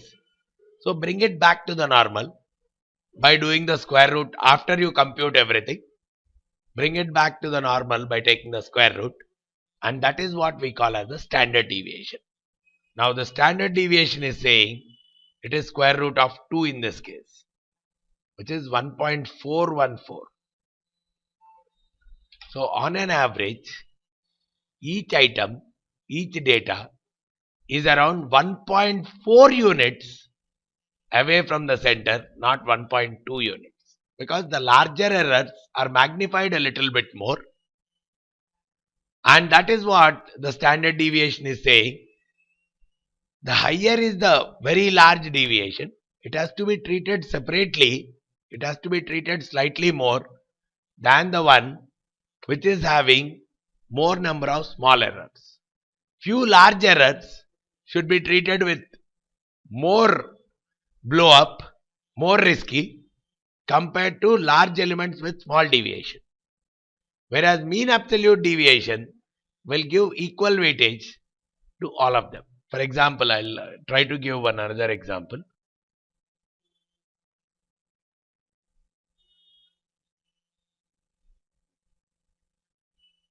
Let's say these are your prices. The mean is still 3. The average is still 3. The mean absolute deviation still is each number subtracted from 3. So this is 3, 0, 0, 0 and 3. So 6 by 5, 1.2. The mean absolute deviation for both these numbers, whether it is 1, 2, 3, 4, 5 or 0, 3, 3, 3, 6, is actually the same 1.2 itself. But this is fluctuating much more. The minimum is 0, maximum is 6. The fluctuation range is much higher compared to the other one. The other one is fluctuating in a slightly smaller range. So risk wise, actually this one should be slightly more compared to the other one. Whereas mean absolute deviation is saying both of them are equally risky. Because in both the cases, the mean absolute deviation is 1.2 only. Whereas you try to compute the standard deviation, 0 minus 3 square, 9. Then 0, 0, 0. 6 minus 3 square, another 9. 18 divided by 5, which is 3.6 is the variance. Standard deviation is square root of 3.6. Square root of 3.6 is close to 2. 1.9 at least. 1.9 square is 3.61. So here it is saying 1.9 units away from the mean. Whereas in this case it's only 1.4 units away from the mean. So this is saying 0.3366 is more risky than 1, 2, 3, 4, 5. Right? So that's where the standard deviation is much more an effective measure compared to mean absolute deviation. So that's where in the world of finance, for measuring the risk or for measuring the dispersion, though there are various measures available, we still stick on to standard deviation as a powerful measure of dispersion. Right? So this is the measures which we have already looked at. Find the mean of the data, difference of each observation from the mean, square the differences, find the average of the differences, right? Add the differences and divide. Yeah, here depending on whether the question is given as find the population variance or population standard deviation or sample variance or standard deviation, we will divide it either by n or n minus 1. If you are asked to find out the population variance, like in our example, we have added this 5 and divided by 5, which means you have divided by n, the total numbers. When it is population variance, you divide by 5. But when it is a sample variance, you divide by 4 only, n minus 1. For variance, you will divide it by n minus 1 in case it's a sample. Question will clearly say, find the sample variance or find the population variance. If it is a population variance, you will directly divide by 5. If it is a sample variance, you will divide only by 4. Just because you want to adjust for some sampling error. You want to adjust for some sampling error. So you will try to make it slightly conservative. So that's where you will try to divide by n minus 1. So you will divide by 4 and the standard deviation is the same. You take the square root of that. When you divide by 4 itself, instead of 2 it comes to 2.5.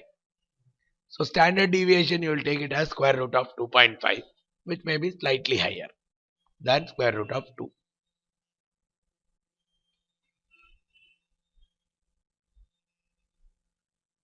Then take the square root. So dividing by n versus n minus 1 completely depends on whether it is a population or a sample.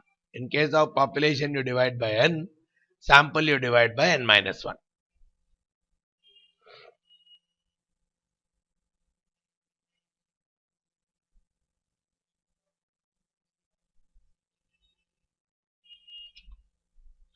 So here also some kind of questions that he may give. If each observation is increased by x, like in our initial observations, let's say our observations are 1, 2, 3, 4, 5. Each of them is increased by 2. 3, 4, 5, 6, 7. All of them got incremented by 2. Then your mean also will be incremented by 2.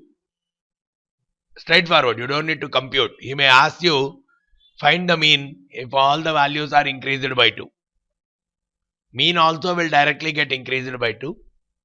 But variance and standard deviation will not change. Variance and standard deviation will still be the original value itself. If let's say in this case we got this, the variance as 2 and the standard deviation as square root of 2.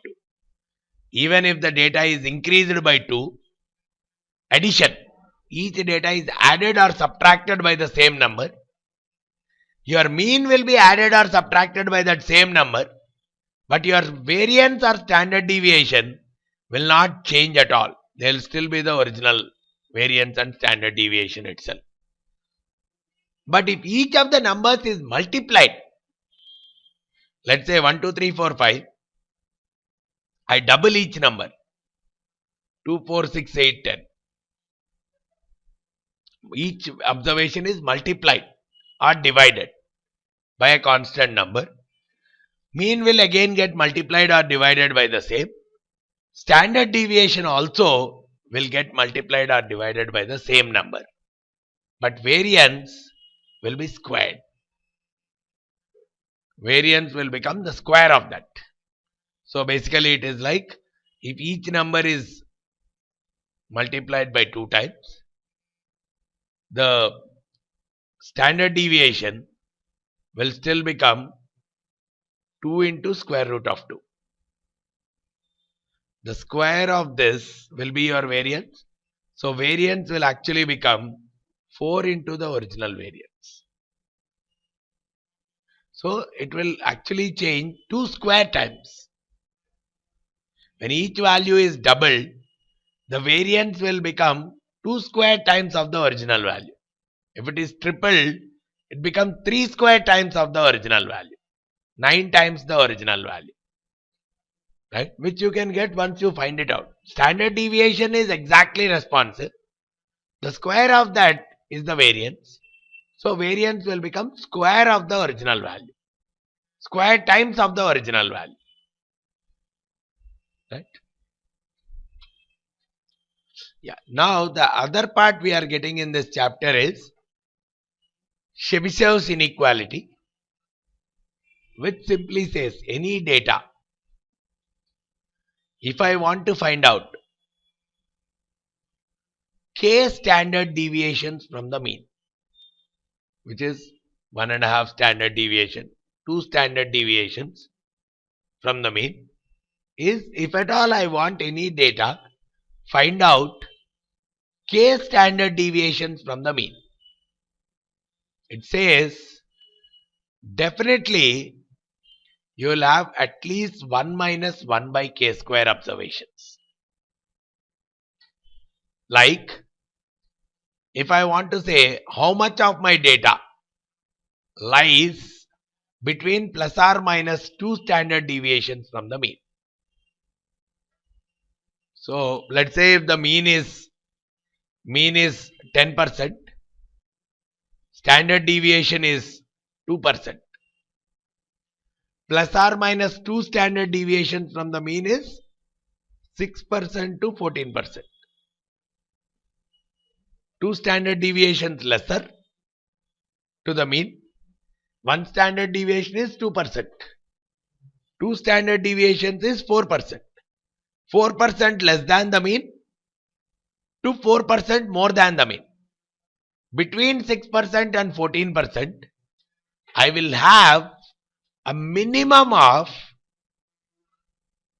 1 minus 1 by 2 square. K standard deviation.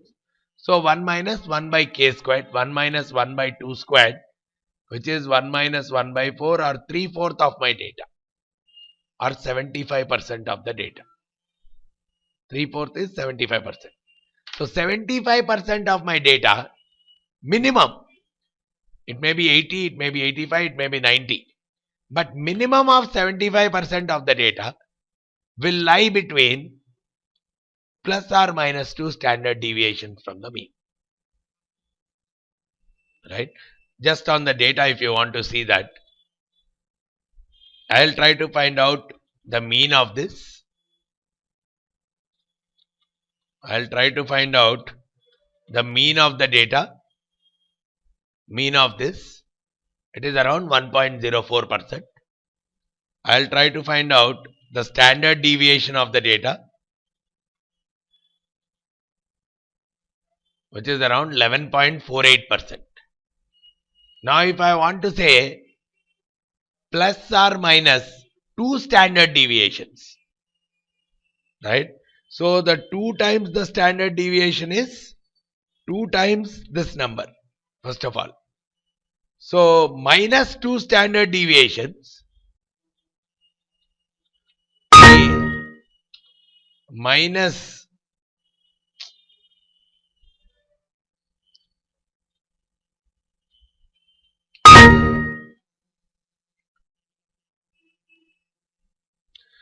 minus 2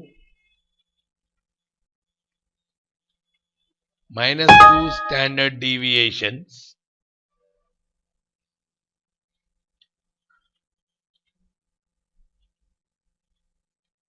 minus 2 standard deviation means mean minus this number, mean minus 2 standard deviations, and plus 2 standard deviations is mean plus this one. So between minus 21.93% and 24.01%, I will definitely have 75% of my observations. For any kind of a data, Chebyshev's inequality says a minimum of 75% or 1 minus 1 by k square will definitely lie between the mean minus k standard deviation to mean plus k standard deviations. So probably if I really want to analyze the pattern of the data, the basic thing I can say is mean minus k standard deviation to mean plus k standard deviation. There will be definitely 1 minus 1 by k square times k square observation. So even in our data, if we see minus 21 to plus 24, minus 21 to plus 24, if we see, this is the data, or probably minus 21 to plus 24. This is the total, because this is less than minus 21 and this is greater than 24. If I am looking at it, almost 95.56% of the data is there. What he says is minimum of 75% will be there. It can be more. The more it is existing, it will follow some kind of a distribution. Normal distribution is what is the word that he typically uses. But even if it is more symmetrical, but the more, you are just getting around 75 or 76 or 78, 80, then it is more asymmetrical, which is more like skewed. The more and more symmetrical the data is, you will see that the percentage is much higher.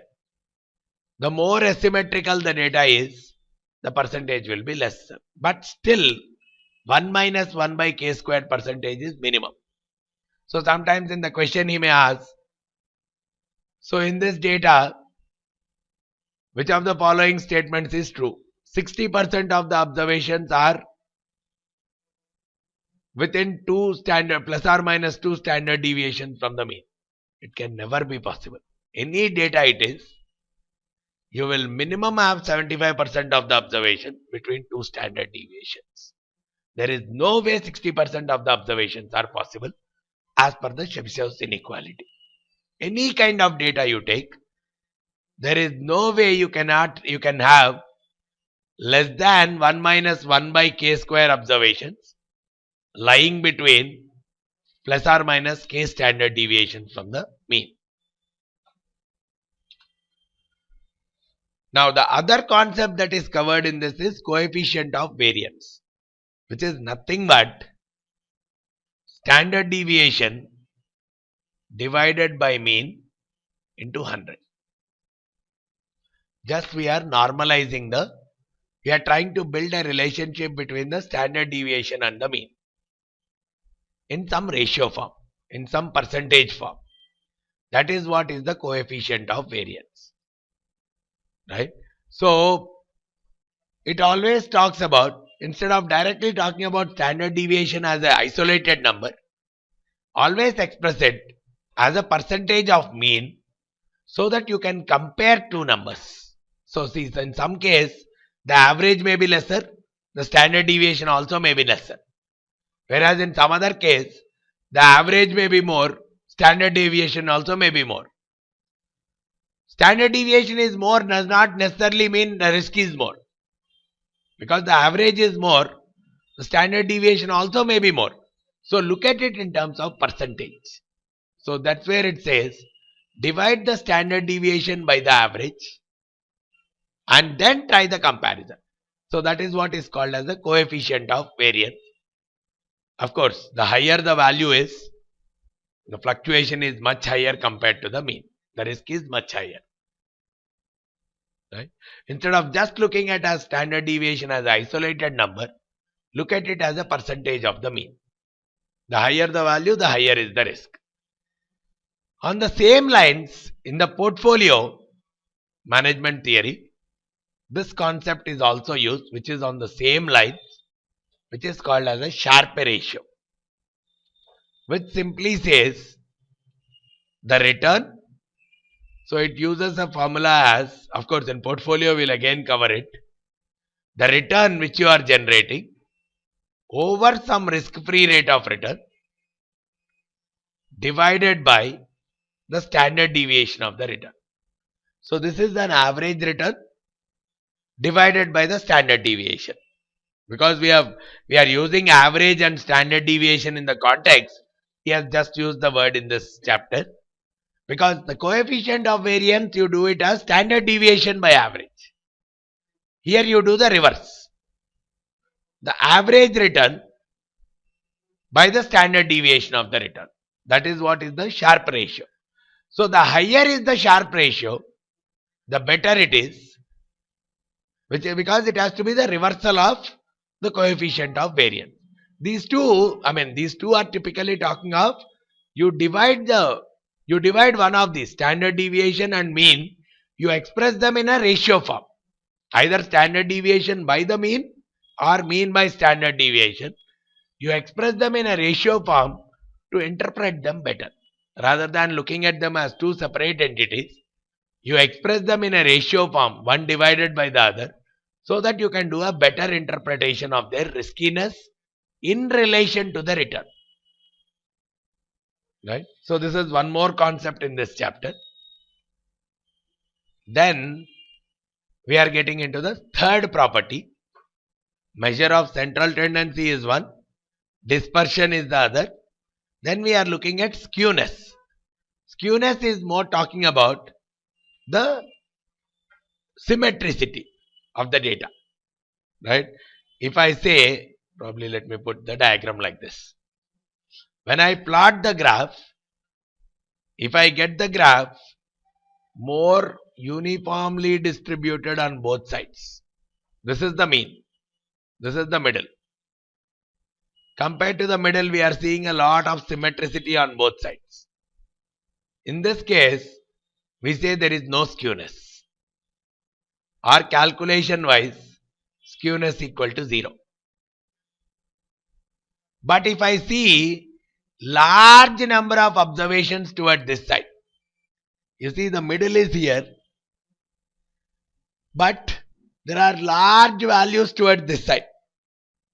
See, if you see the gap also, from somewhere in the middle, we are seeing more toward this side and very less towards this side from the peak. In that case, we call it as a right skewed or positively skewed distribution, where you will see more values to the right,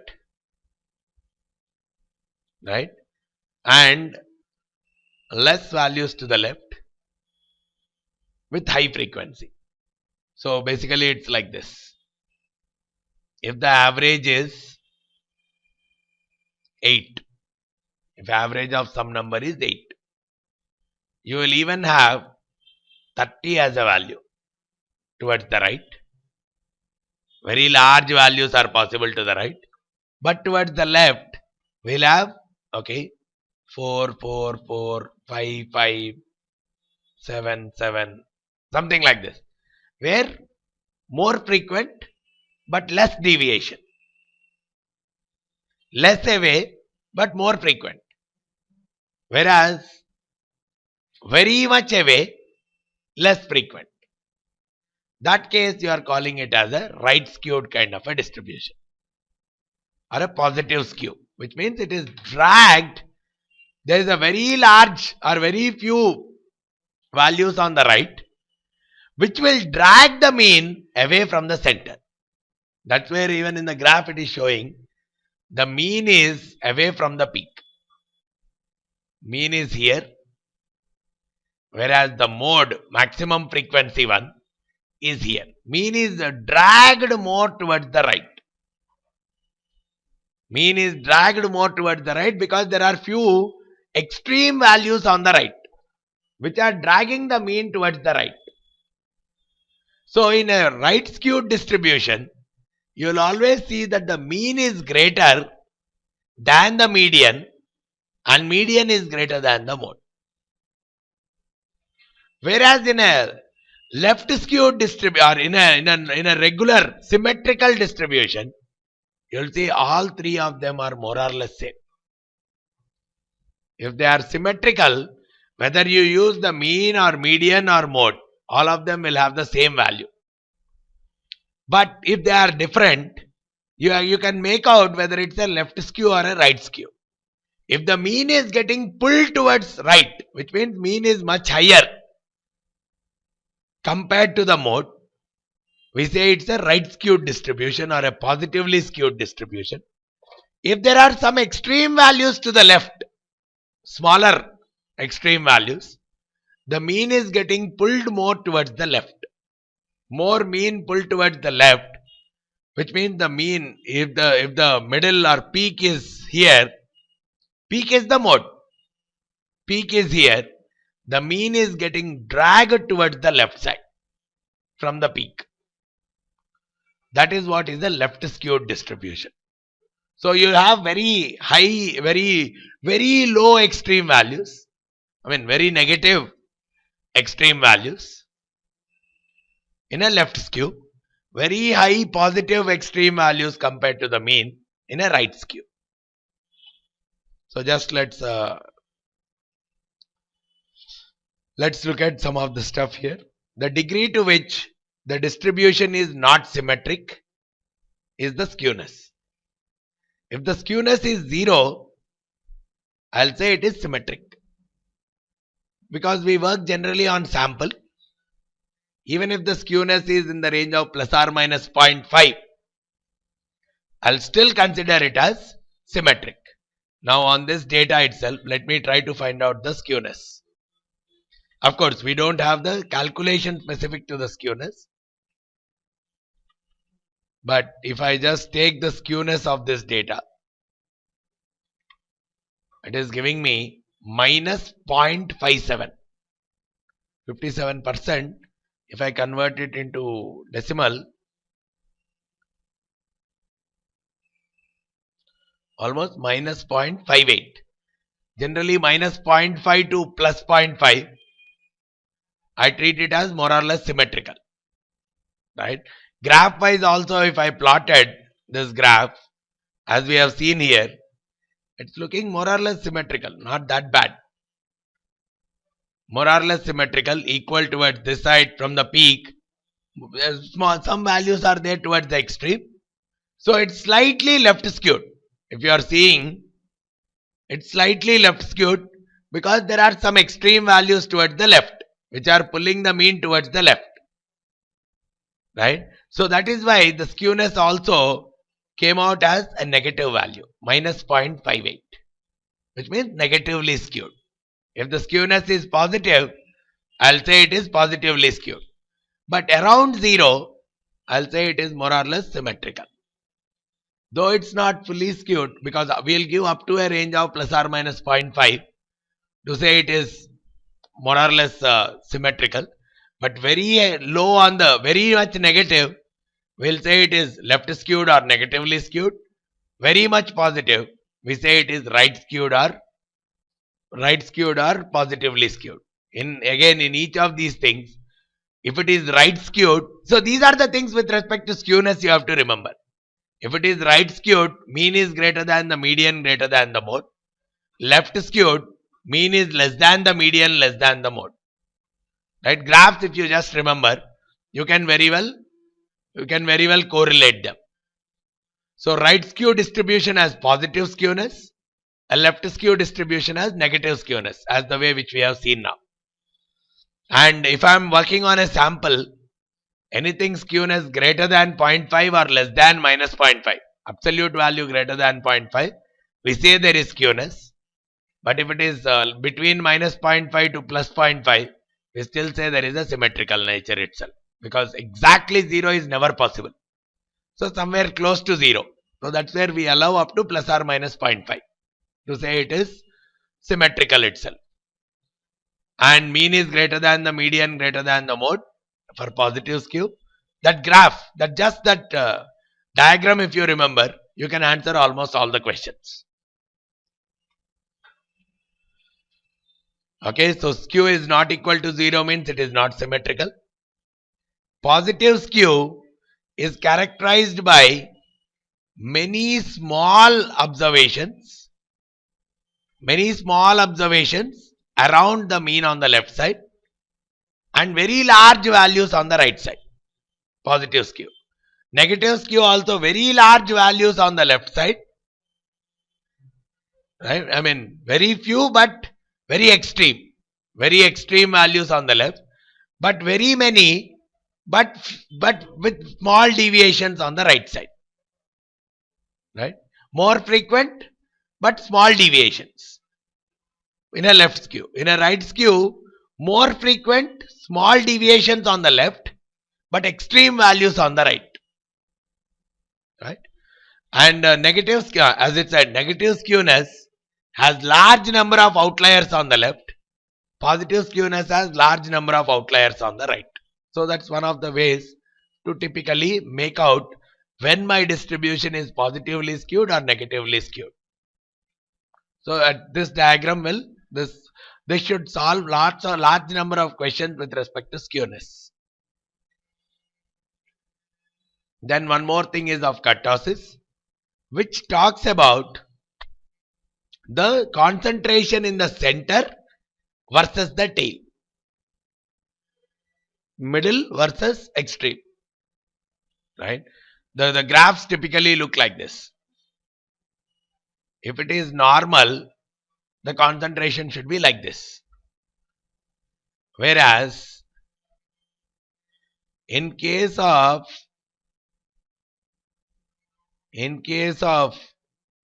some cases, you will see more like this, where very less concentration or very high concentration in the center, almost no concentration slightly away from the center, but again more concentration in the tail than the required. See, here you see, in a normal one, this should be the thing in the center. This should be the frequency in the center. But here you see more frequency in the center. But away from the center, slightly away from the center, there should be a gradual fall like this. But here there will be a drastic fall. So within slight away from the center itself, you see that the frequency is much lesser than the normal. But again, when it moves towards the tail, the normal frequency is this much.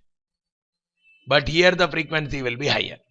So greater frequency in the extreme center and in the extreme tail, but not in the middle.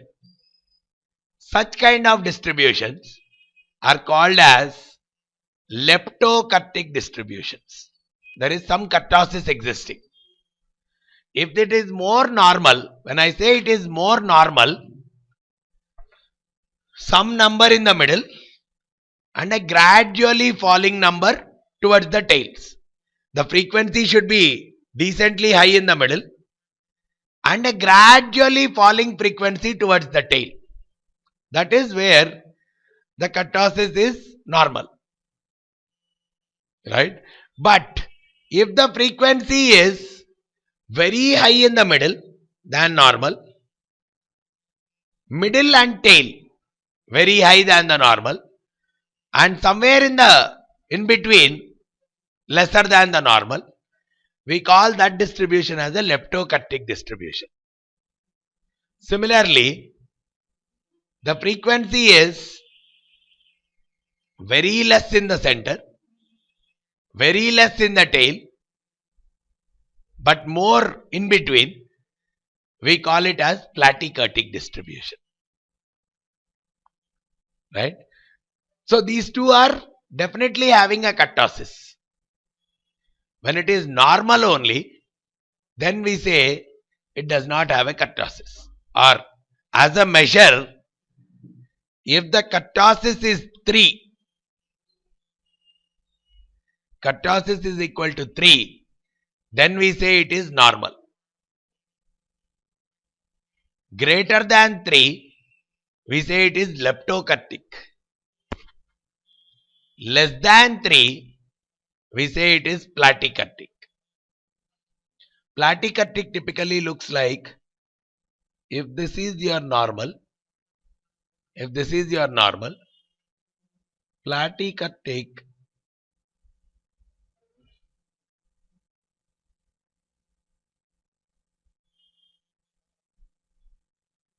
will look more like this. Very less in the tail,